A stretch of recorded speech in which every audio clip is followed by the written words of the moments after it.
At 4:33 a.m. on November 2nd, security cameras at Del Seaton Medical Center captured something that would be studied by neurologists for decades. Grace Martinez, diagnosed with complete spinal cord paralysis, stood up from her hospital bed and walked to the window. What makes this impossible is that she wasn't the only one. At that exact moment, across 15 states, paralyzed patients were taking their first steps in months. If you're ready to discover how one woman's surrender to something greater than medicine created a healing network that defies every law of physics, then what you're about to witness will change everything you believe about the power of human consciousness. Grace Martinez was lying in a hospital bed in Austin, Texas, staring at x-rays that showed her severed spinal cord, when she heard the doctor's words that would change everything. "You will never walk again." The silence in that sterile room was deafening. Her Olympic dreams, her identity as an elite athlete, her entire future gone in an instant. But what happened next defied every medical textbook, every expert prediction, and every law of physics that doctors thought they understood. This is the kind of impossible story that mainstream media refuses to touch because it challenges everything we've been taught about reality. 3 months after being told her legs would never move again, Grace was not only walking, she was running. But here's what makes this story truly extraordinary. It wasn't just her body that transformed. What she discovered about the power of divine intervention, about spiritual gifts that run in families, and about a mission she never knew she was meant to fulfill, will leave you questioning everything you thought you knew about healing, purpose, and the invisible forces that shape our lives. The medical records are real. The witnesses are documented. The transformation is verified. And what Grace experienced in those hospital visions, what she learned about helping others heal, and how she unlocked abilities that doctors still cannot explain, represents a breakthrough in understanding human potential that goes far beyond anything science has been willing to admit. If you're ready to discover how one woman's darkest moment became the catalyst for miracles that are still happening today, then stay with me as we dive deep into a story that will challenge your beliefs about what's truly possible when faith meets the impossible. The morning of March 15th started like any other training day for Grace Martinez. The 24-year-old sprinter arrived at the University of Texas track facility at 5:47 a.m., her lucky water bottle in hand, the same pre-workout playlist pumping through her earbuds. The Austin morning was crisp, 52 degrees, and the track was still damp with dew that caught the early sunlight like tiny diamonds scattered across the red surface. Grace had been training for the Tokyo Olympics for 3 years. Her personal best in the 400-meter dash was 49.23 seconds, just 0.2 away from qualifying. Her coach, Marcus Thompson, believed this was going to be her breakthrough season. She could feel it too. That electric energy that comes when everything in your body and mind aligns perfectly with your dreams. She stretched methodically, her routine so ingrained she could do it blindfolded. Touch her toes, feel the familiar burn in her hamstrings. Roll her shoulders, hearing the slight pop that always happened on the left side. Shake out her legs, those powerful legs that had carried her through championships, through records, through every obstacle life had thrown at her way. The workout was supposed to be simple. 6 200-meter intervals with full recovery between each one. Nothing she hadn't done 1,000 times before. Great. Laced up her spikes, the same pair she'd worn when she set the school record 2 months earlier. The red and white Nikes felt like extensions of her feet, perfectly molded to her stride. The first interval felt effortless, 23.8 seconds. Coach Thompson called out the time and nodded approvingly. "That's the pace," he shouted from across the infield. "That's Olympic pace, right there." Grace felt that familiar surge of confidence, the feeling that she was exactly where she was meant to be, doing exactly what she was born to do. The second interval was even faster, 23.6 seconds. Grace's breathing was controlled, her form flawless. She could see her teammate Sarah recording on her phone from the bleachers, probably posting to Instagram with some motivational caption about grinding when nobody's watching. Grace smiled as she jogged her recovery lap. imagining the comments from her growing social media following. But as Grace approached the starting line for her third interval, something felt different. Not wrong exactly, but different. There was a strange heaviness in the air, like the moment before a thunderstorm hits. She shook her head, telling herself it was just pre-Olympic nerves manifesting in weird ways. Coach Thompson raised his stopwatch. "This is the one, Grace. I can feel it. This is where you find that extra gear." Grace crouched into her starting position, her fingertips pressing into the warm rubber track. The texture felt rougher than usual under her palms. She could hear her heartbeat in her ears, strong and steady, the rhythm of a champion. The whistle pierced the morning air. Grace exploded from the blocks with more power than she'd ever felt. Her first step was perfect, her acceleration flawless. She hit the curve at exactly the right angle, her body leaning into the turn with the precision of a Formula One race car. This was it. This was the run that would change everything. Coming out of the curve, Grace was flying. Her feet barely seemed to touch the ground. She could see Coach Thompson's face lighting up even from 100 meters away. This wasn't just a good interval. This was special. This was the kind of run that athletes dream about, the kind that gets replayed in Olympic highlight reels. But at the 150-meter mark, as Grace reached the peak of her speed, her right foot hit the track at a slightly different angle. Not wrong, just different. Different enough that her spike caught the surface in a way it never had before.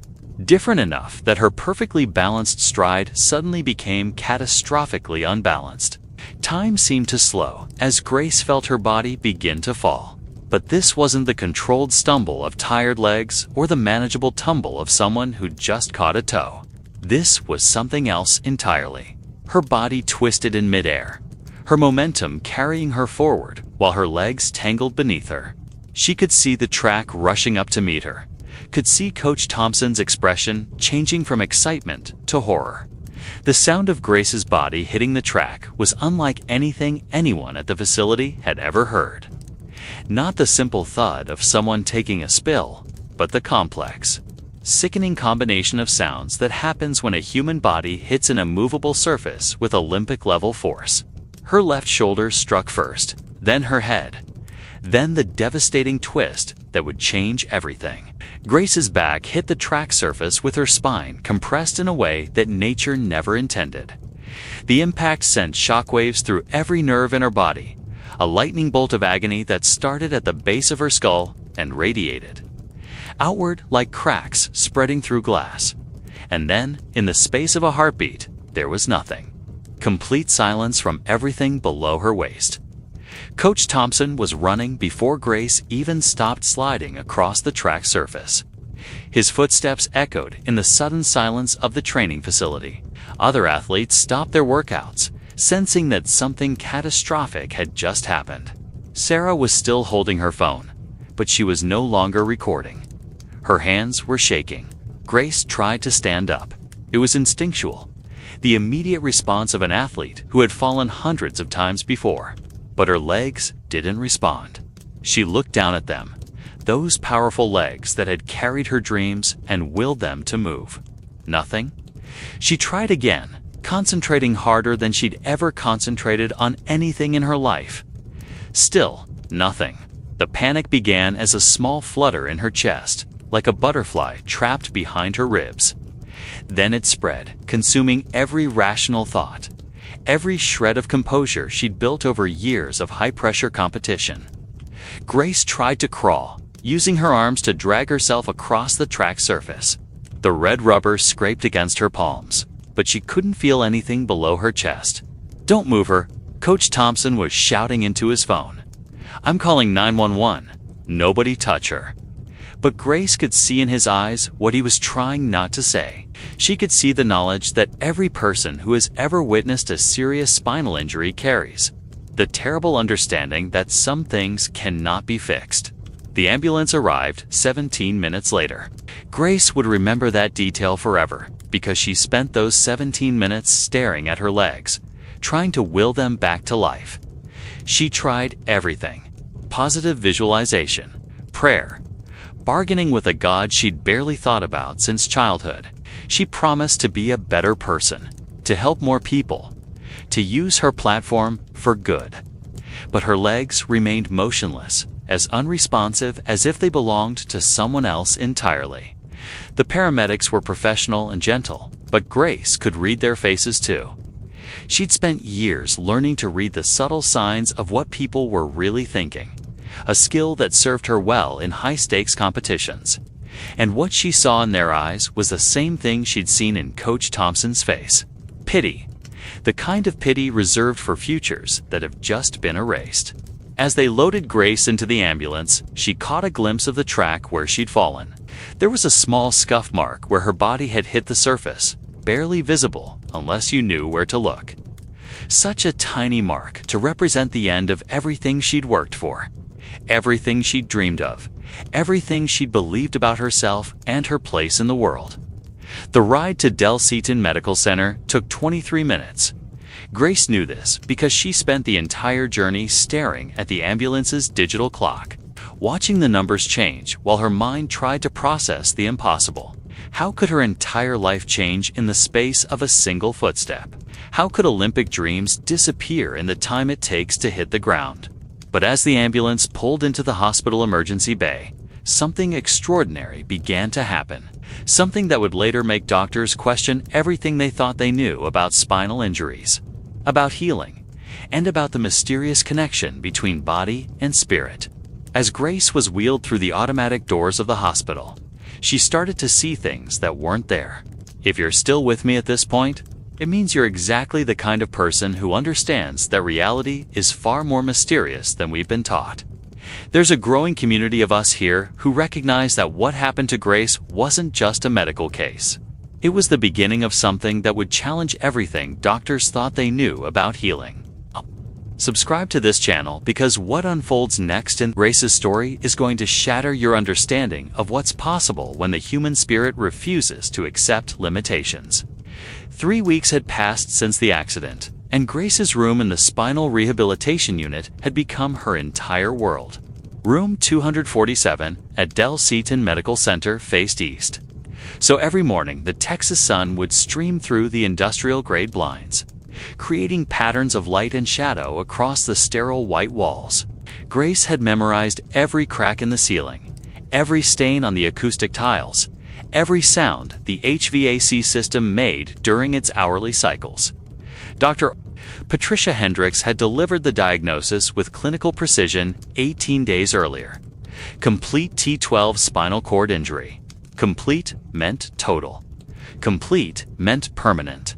Complete meant that the Grace Martinez who had dreams of Olympic gold was gone forever, replaced by someone who would spend the rest of her life measuring progress in increments of wheelchair accessibility and insurance coverage.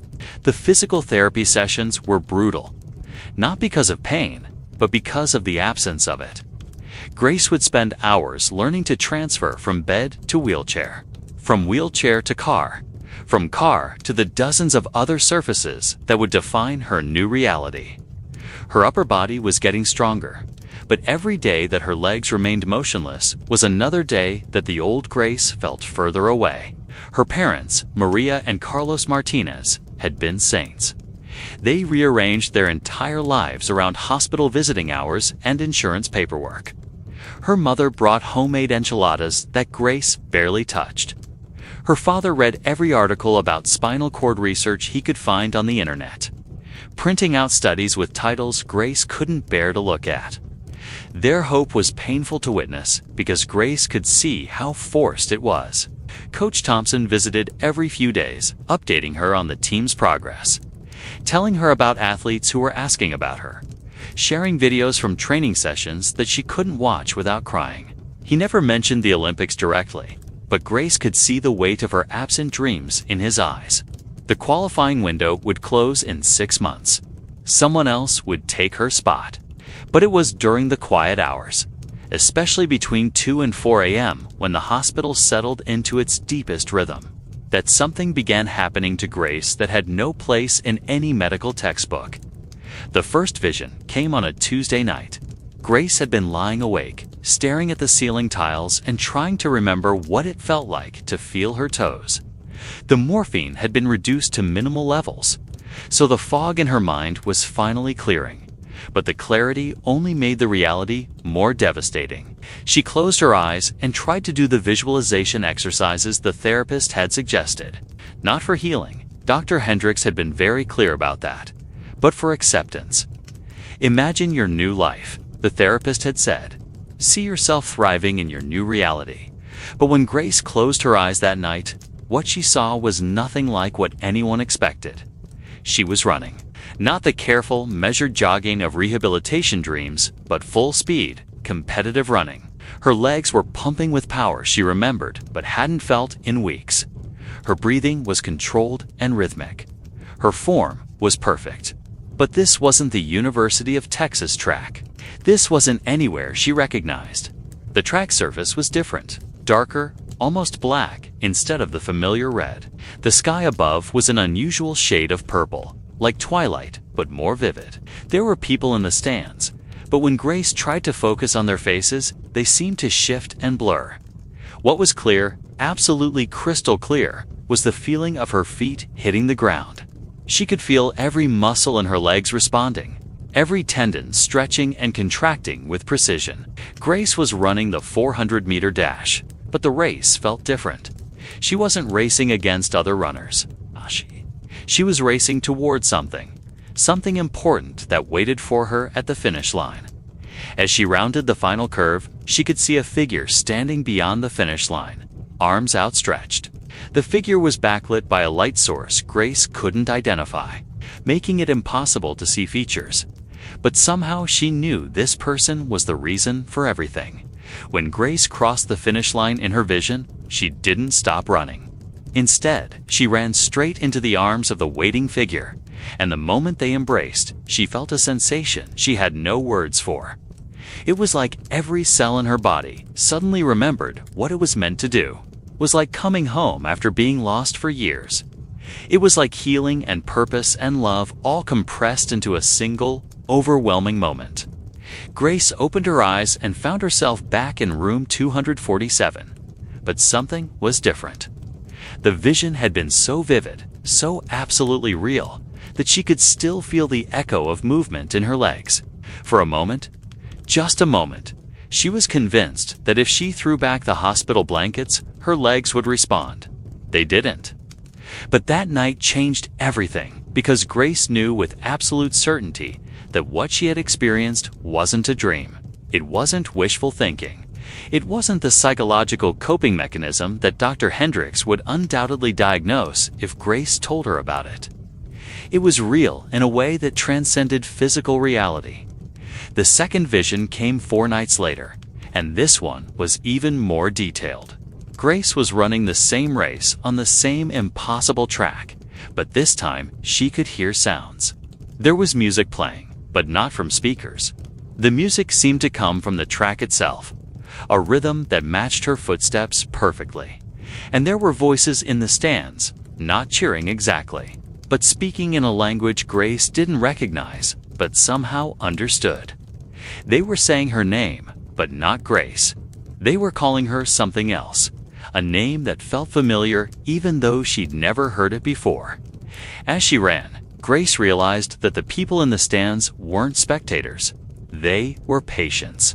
Hospital patients. People in wheelchairs, people with crutches, people with a pale, exhausted look of long-term illness. And every time Grace's feet hit the track, some of them got a little bit stronger. When Grace reached the finish line in this second vision, the waiting figure was closer, clearer, still backlit, but Grace could make out more details. It was a woman, tall and graceful, with a presence that radiated both strength and infinite compassion. When Grace ran into her arms this time, the woman spoke. "You're not running for yourself anymore," the voice said, clear as crystal, despite the strange acoustics of the vision. "You're running for them. Every step you take gives them permission to believe that healing is possible." Grace woke from this vision with tears streaming down her face, but they weren't tears of sadness. They were tears of recognition. The kind that come when you finally understand something that's been trying to get your attention for a very long time.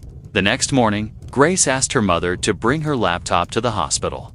When Maria arrived that afternoon with a MacBook that had mostly been used for social media and online shopping, Grace had already made a decision that would horrify her medical team and baffle her family. She was going to start reaching out to other paralyzed patients. "Mia, what are you thinking?"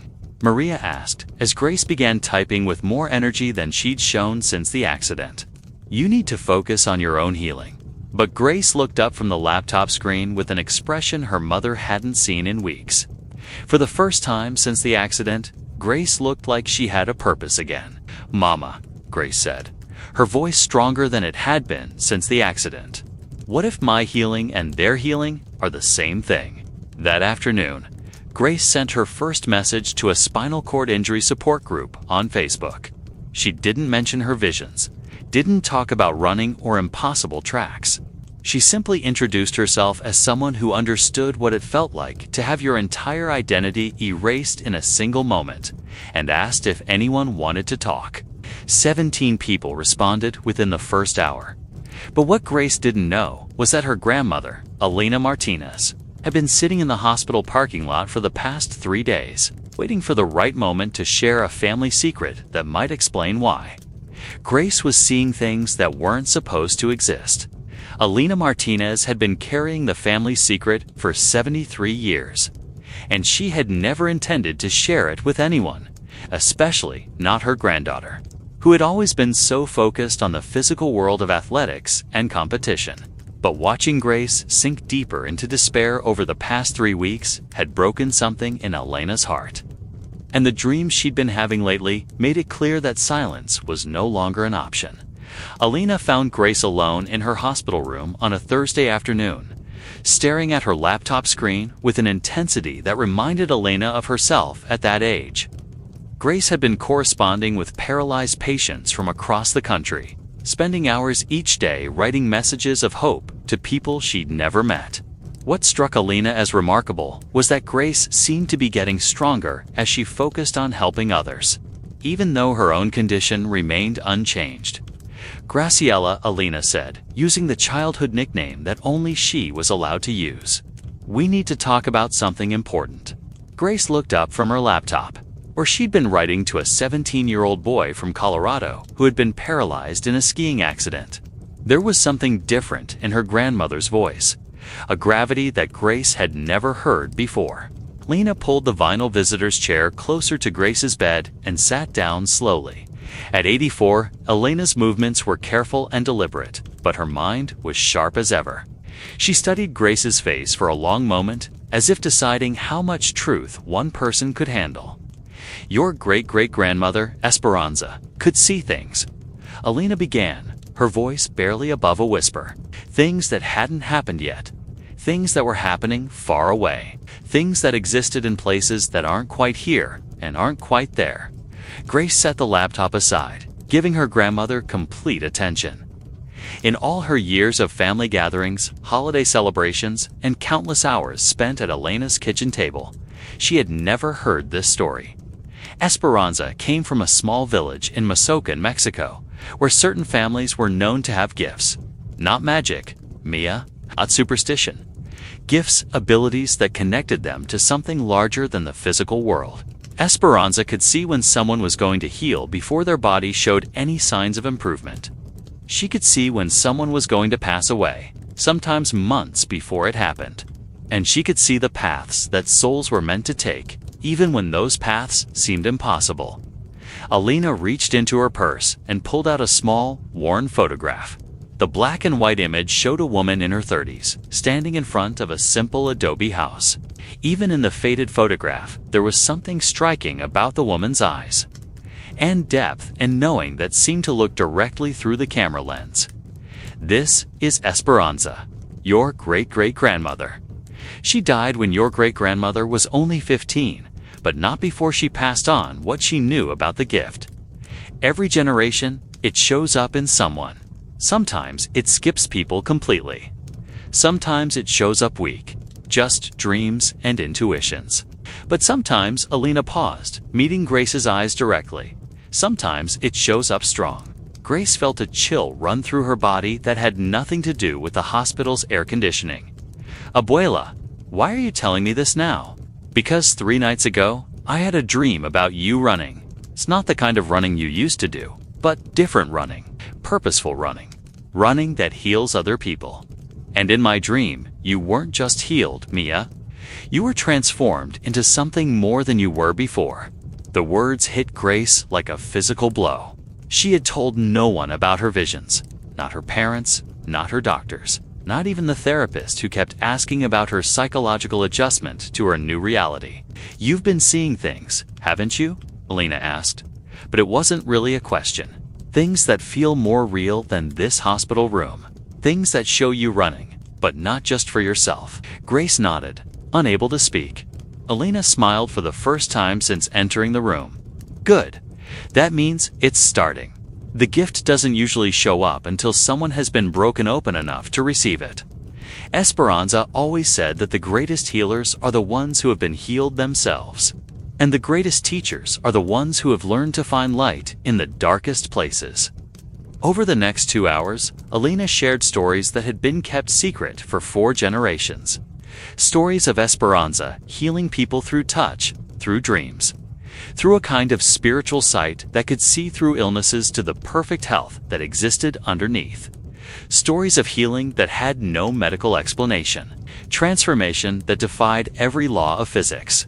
Miracles that happened when someone with a gift fully surrendered to their purpose. "But why didn't you tell me about this before?" Grace asked. "Why wait until now?"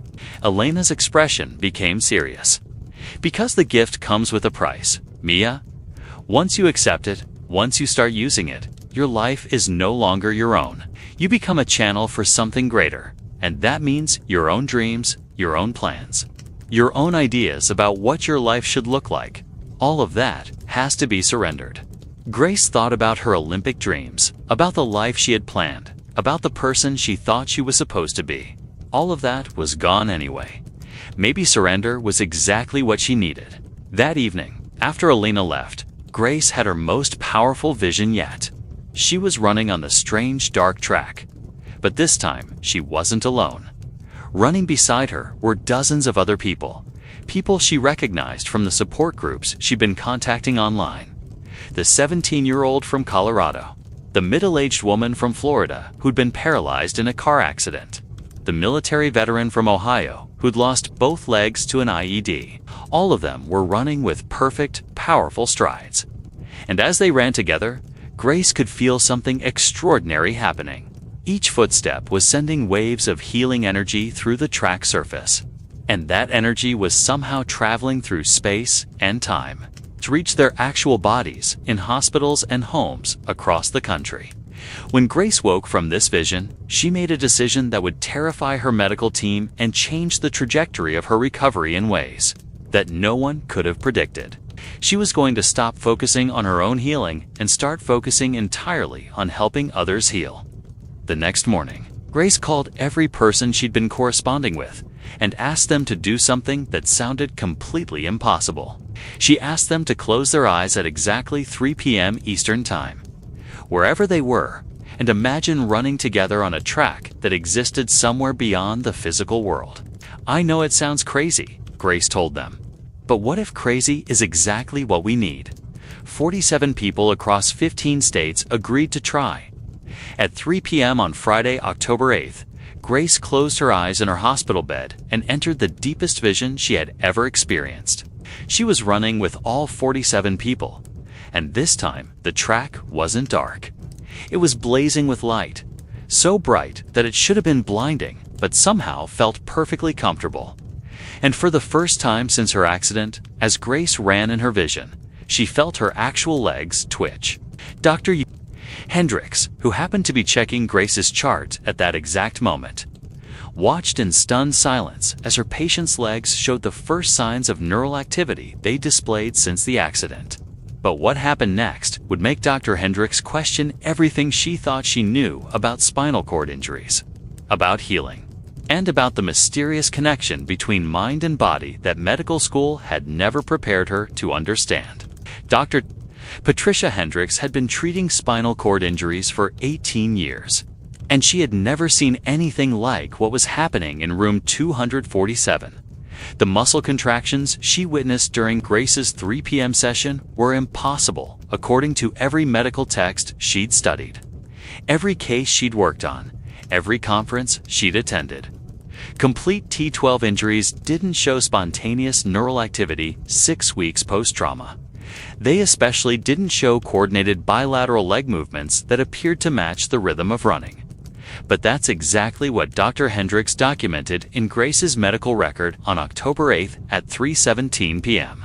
"Grace, I need you to tell me exactly what you were thinking about when your legs moved," Dr. Hendricks said, her clinical composure barely masking her excitement and confusion. Grace looked at the doctor she had come to trust over the past weeks and made a decision that would either sound like a breakthrough or a complete psychological break. "I was running, Dr. Hendricks. Not imagining running, actually running. With other people who understand what it's like to be told you'll never walk again." Dr. Hendricks made notes on her tablet, but Grace could see the skepticism in her eyes. "Grace, I want to be very careful here. Sometimes patients experience phantom sensations or engage in wishful thinking that can manifest as physical responses. What you're describing sounds like a very elaborate visualization exercise," Dr. Grace said, her voice stronger than it had been since the accident.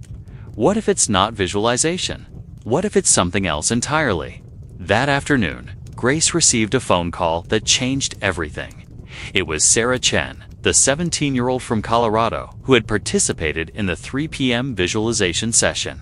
Sarah was crying, but they were tears of joy. "Grace, something incredible happened. During our running thing, I felt my toes move for the first time since my accident. My physical therapist says it's impossible, but I felt it. I know I felt it." Over the next 3 hours, Grace received similar calls from 11 other participants.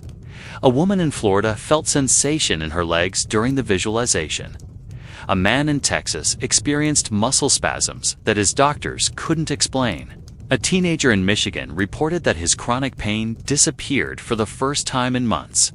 Grace documented every report in a notebook that Alina had brought her, writing down names, locations, specific sensations, exact times when the experiences occurred.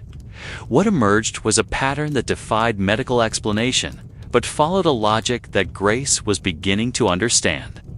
The healing wasn't happening to individuals in isolation. It was happening to a group, a connected network of people who were somehow sharing recovery through a mechanism that existed outside the physical world. Dr. Hendricks was skeptical when Grace shared these reports, but her skepticism began to crack when she started receiving calls from other medical facilities. Doctors from Colorado, Florida, Texas, and Michigan were all reporting unusual improvements in spinal cord injury patients, all occurring around 3 p.m. Eastern Time on October 8th. "This is medically impossible," Dr. Hendricks told her colleague Dr. James Morrison during their evening rounds. "But I've got independent verification from 4 different medical centers about simultaneous improvements in C patients who claim to be connected to my patient somehow." Dr. Morrison, a neurologist with 25 years of experience, listened to the reports with growing fascination. "Pat, I've been studying spontaneous neural recovery for my entire career. What you're describing isn't just rare, it's unprecedented. Have you considered that we might be witnessing something that medical science doesn't have a framework to understand yet?" That night, Grace had her most profound vision to date. She was running on the luminous track with what looked like hundreds of people now. The original group had somehow expanded to include people she had never contacted, people who had been drawn into the healing network through connections she didn't understand. But this time, the woman waiting at the finish line wasn't backlit. Grace could see her clearly, and the recognition was instant and overwhelming. It was Esperanza, her great-great-grandmother, looking exactly as she had in Elena's photograph, but radiating a presence that filled the entire vision with love and purpose. "You're ready for the next level," Esperanza said as Grace reached the finish line. But you have to choose. You can keep your healing small and safe, helping a few people through visualization and support. Or you can surrender completely and become a channel for healing that will transform not just bodies, but understanding of what healing really means. What does surrender completely mean? Grace asked. Esperanza smiled. It means trusting that your accident wasn't a tragedy that ended your athletic career. It was an initiation that began your real work. It means accepting that you were never meant to run for medals. You were meant to run for miracles. In the vision, Esperanza placed her hands on Grace's shoulders, and Grace felt an energy transfer that seemed to rewire every cell in her body. It wasn't painful, but it was overwhelming, like being plugged into a power source she hadn't known existed. The healing that flows through you now doesn't come from you, Esperanza explained. It comes through you. Your job isn't to make miracles happen. Your job is to get out of the way and let miracles happen through you. When Grace woke from this vision, she knew something fundamental had changed. She could feel energy moving through her body in patterns she had never experienced, like electricity following pathways that had just been opened. She closed her eyes and focused on the sensation in her legs. For the first time since the accident, she could feel them. Not phantom sensations or wishful thinking, but actual, undeniable feeling. She wiggled her toes under the hospital blanket and watched them move. Grace Martinez, who had been told she would never walk again, was feeling her feet for the first time in 6 weeks. But instead of calling for Dr. Hendricks immediately, Grace did something that surprised even herself. She closed her eyes again and sent out a mental invitation to every person in her healing network. Are you ready to take this to the next level? The response was immediate and overwhelming. Grace could feel the connections forming, could sense people across the country accepting her invitation, could feel the network expanding and strengthening. At 9:47 p.m. on October 15th, in hospital rooms and homes across 15 states, people who had been told they would never walk again began feeling sensations in their paralyzed limbs. Grace was no longer just healing. She was facilitating healing for dozens of people simultaneously. When Dr. Hendricks arrived for her morning rounds the next day, she found Grace sitting up in bed with an expression of calm confidence that the doctor had never seen before. Dr. Hendricks, Grace said, I think it's time we had a conversation about what healing really means. Outside Grace's window, Alina Martinez was sitting in the parking lot, tears streaming down her face as she whispered a prayer of gratitude to her grandmother, Esperanza. The gift had not just manifested in Grace. It had manifested more powerfully than it had in 4 generations. But what Alina didn't know was that Grace's transformation was about to accelerate, beyond anything the family had ever experienced. Because Grace was preparing to attempt something that would either result in complete healing or complete surrender to something greater than anyone had imagined possible. The morning that changed everything started at 4:33 a.m. on November 2nd. When Grace woke up, not from a vision, but from the physical sensation of her legs cramping. Real cramps. Actual muscle contractions that hurt in the most beautiful way imaginable. Grace sat up in her hospital bed and threw back the blankets. Her legs looked the same as they had for the past 7 weeks, but something was fundamentally different. She could feel them. Not the phantom sensations that Dr. Hendricks had warned her about. Not the psychological tricks that grief could play on the mind, but genuine, undeniable sensation. She pressed her palms against her thighs and felt the pressure. She pinched her calf and felt the sharp discomfort. She wiggled her toes and watched them respond with perfect precision. But Grace didn't call for the nurses. She didn't press the emergency button. Instead, she closed her eyes and reached out to her healing network. The group that had grown to over 200 people across 23 states. What she found astounded her. They were all awake.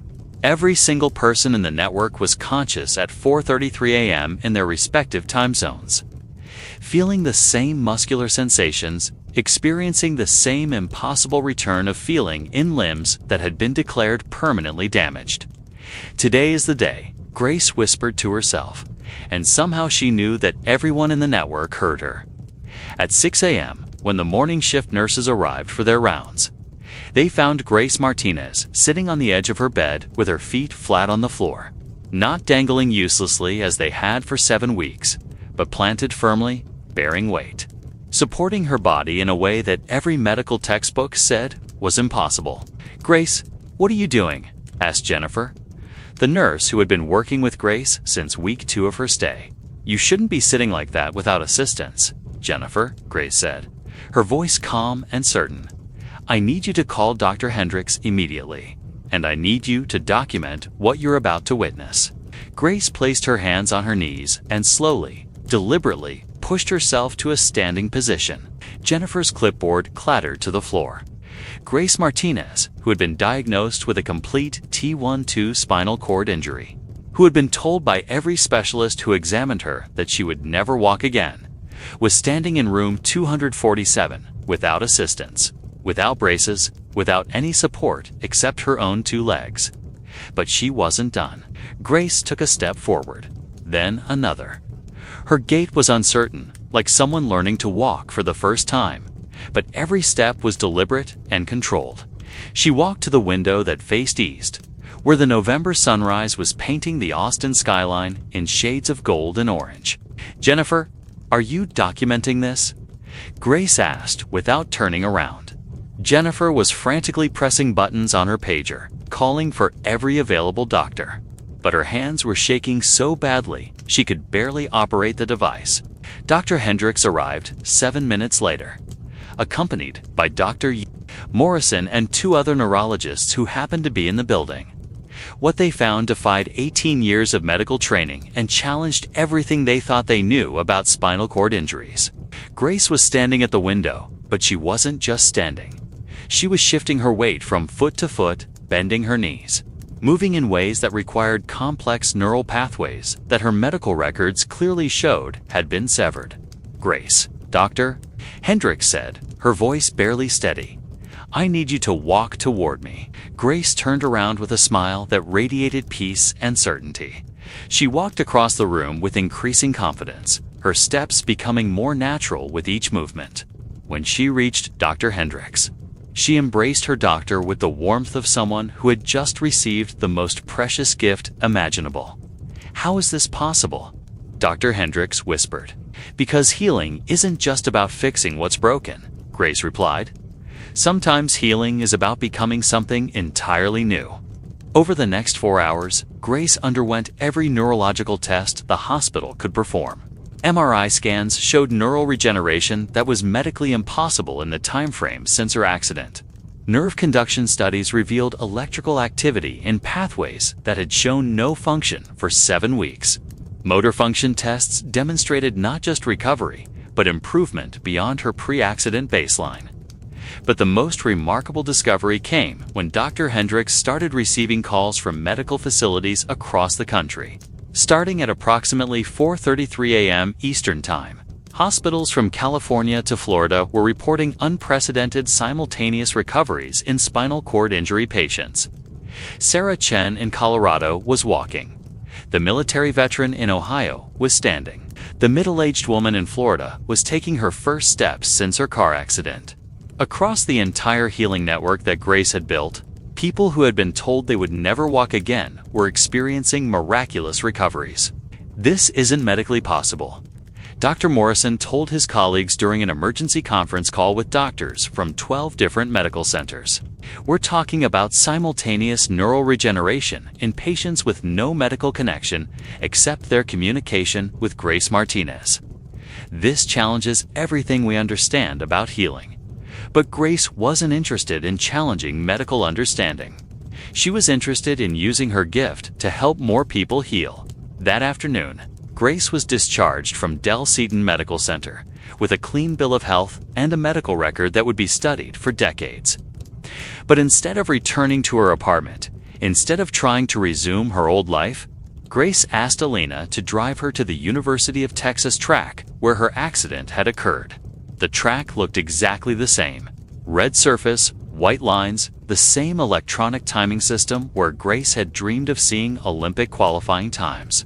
But as Grace stood at the starting line where her athletic career had ended 7 weeks earlier, she understood that this track had never been about personal achievement. It had been about preparation. Grace began to run, not the desperate, driven running of someone chasing records and medals, but the smooth, purposeful running of someone who had found their true calling.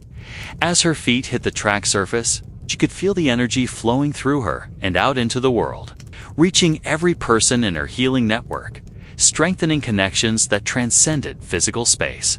Coach Thompson, who had been called by Alina, arrived at the track to find Grace running with perfect form, better form than she had ever demonstrated before her accident. But he could see that this wasn't the same person who had trained here months earlier. This was someone who had been transformed by surrender.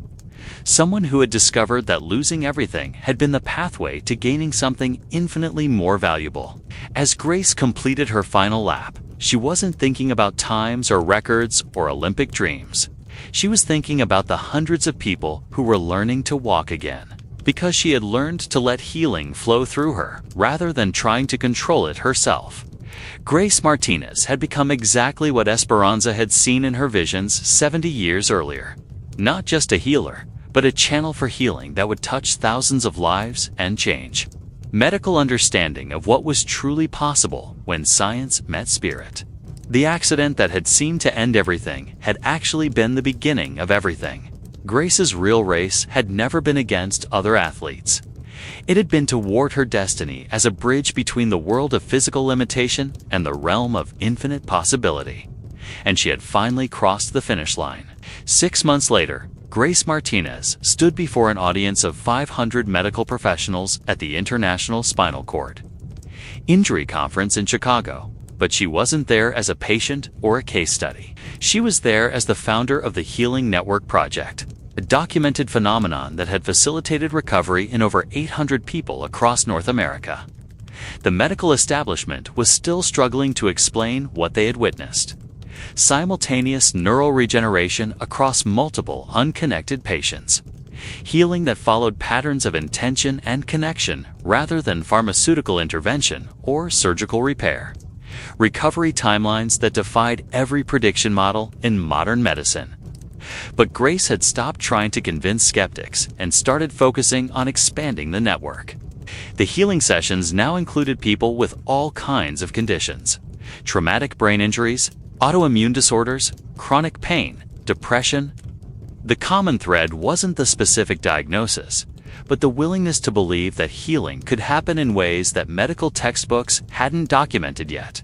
As Grace shared her story with the conference attendees, she could see the familiar mix of fascination and disbelief in their faces. Some doctors were taking notes furiously, trying to find ways to integrate what they were hearing into their existing understanding. Others were clearly dismissive, protective of a worldview that required healing to follow predictable, controllable pathways. But Grace had learned that her job wasn't to convince anyone of anything. Her job was simply to be a clear channel for healing energy and let people decide for themselves whether they were ready to receive it. After her presentation, Dr. Hendricks approached the podium with tears in her eyes. "Grace, I've been practicing medicine for 20 years. And what I witnessed in your recovery has changed everything I thought I knew about healing. Thank you for showing us that there are more possibilities than we ever imagined." Alina Martinez, now 85, and Grace's official partner in the Healing Network Project, watched from the front row with the satisfaction of someone who had carried a family secret for decades and finally seen it fulfill its purpose. Esperanza's gift hadn't just manifested in Grace. It had evolved into something that could reach thousands of people simultaneously. That evening, Grace returned to her hotel room and prepared for the daily 8 p.m. healing session that connected participants from around the world. As she closed her eyes and entered the familiar vision of the luminous track, she was no longer surprised to see hundreds of people running alongside her. The network had become a living, breathing entity that generated healing not through her individual power, but through the collective intention of everyone who believed that miracles were not only possible, but inevitable. Grace had never won an Olympic medal, But she had discovered something infinitely more valuable than gold. She had learned that true victory wasn't about crossing finish lines first. It was about helping others discover that they had the power to run their own races, no matter what obstacles stood in their way. The woman you just met in this story represents something that exists within every single person watching this video. Grace Martinez discovered that her greatest tragedy was actually her greatest initiation into a power that medical science is only beginning to understand. Right now, in 2025, there are documented healing networks operating around the world, connecting people who understand that consciousness and intention can create changes in physical reality that seem impossible until they happen. These aren't fairy tales or wishful thinking. These are verifiable transformations that are expanding our understanding of what it means to be human. If Grace's story resonated with you, it's because you already know, somewhere deep inside, that you have access to healing abilities that you've never been taught to recognize or develop. The same spiritual gifts that allowed Grace to facilitate miraculous recoveries exist within you, waiting for the right moment, the right intention, the right surrender to emerge. Your greatest challenges, your deepest wounds, your most devastating setbacks may not be obstacles to overcome. They may be initiations into abilities you never knew you possessed. The question isn't whether miracles are real. The question is whether you're ready to become a channel for them. What transformation are you manifesting in 2025? What healing are you ready to receive? And what healing are you ready to facilitate for others? Your journey toward impossible recovery starts with a single decision to believe that limitation is an illusion and potential is infinite. The track is waiting. The network is ready. Your race toward miracles begins now.